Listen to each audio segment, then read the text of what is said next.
Hi guys, a few things in English. As you know, Sweden is the rape capital of the world. We're now the crime country in the world as well, as far as it comes to shootings, bombings, school fires, anything under the sun per capita. It's absolutely disgusting.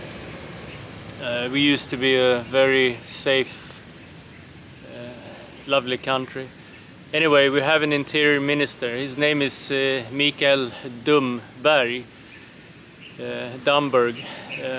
He finally took charge of a serious crime in Sweden, and he went by himself to visit the place. It's the Greasers. The place in southwestern Sweden is very famous for cars, rallies, and is in their DNA. They've been doing it since they were born, in generations.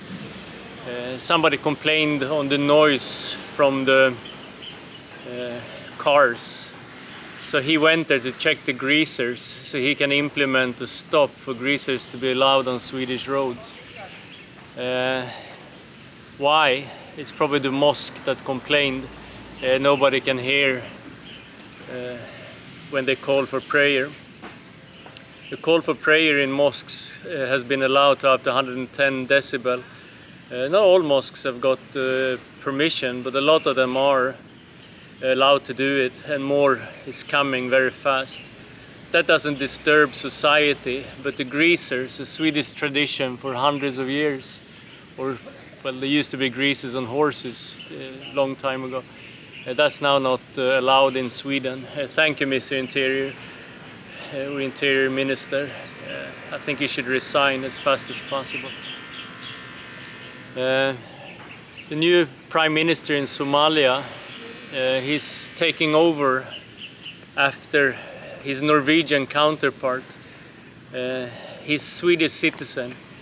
He came to Sweden in 1992, got a Swedish citizenship, educated himself in Sweden on Swedish taxpayers' cost.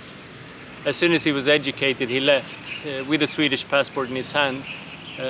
The authorities can't find him.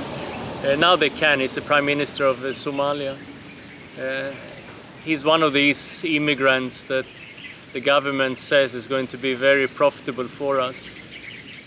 I wonder how profitable this guy has been and how many days he's worked and paid taxes in Sweden. I have no idea. That's how it goes. The people come to Sweden, they seek refugee, they get passport, and they piss off, unless they have enough social welfare to live on for the rest of their lives. It will never be profit. It's like you go to an addict in Atlantic City or in Las Vegas who sits in the slot machine. Every time they put $1 down, they pull the thing. They think, now I'm going to hit the jackpot. That's like Sweden and the way they import immigrants. These are of course not immigrants. They're just people coming for our money. And as the Swedish people, the Swedish media and the Swedish politicians are so naive, they think this is going to be an asset to the country. It will never happen. Never. It's just creating chaos as we see it now. We have gang violence, gang riots. Cars are burning everywhere. But the greasers are the biggest problem. We had a 12-year-old girl who was shot. The Prime Minister refused to even issue a statement. Interior Minister was nowhere to be seen. We had 2 Swedish young boys who was buried alive and raped by 2 guys, immigrants, criminal immigrants. One was supposed to be in jail, but the jails are so full of immigrants, so there wasn't enough space. He was roaming around on the streets, free. I saw in a program on TV the other day, there was a lady who wrote a book in 2017 about a family, a clan in southern Sweden. A clan, they should have all have been deported, the problem solved. But of course not.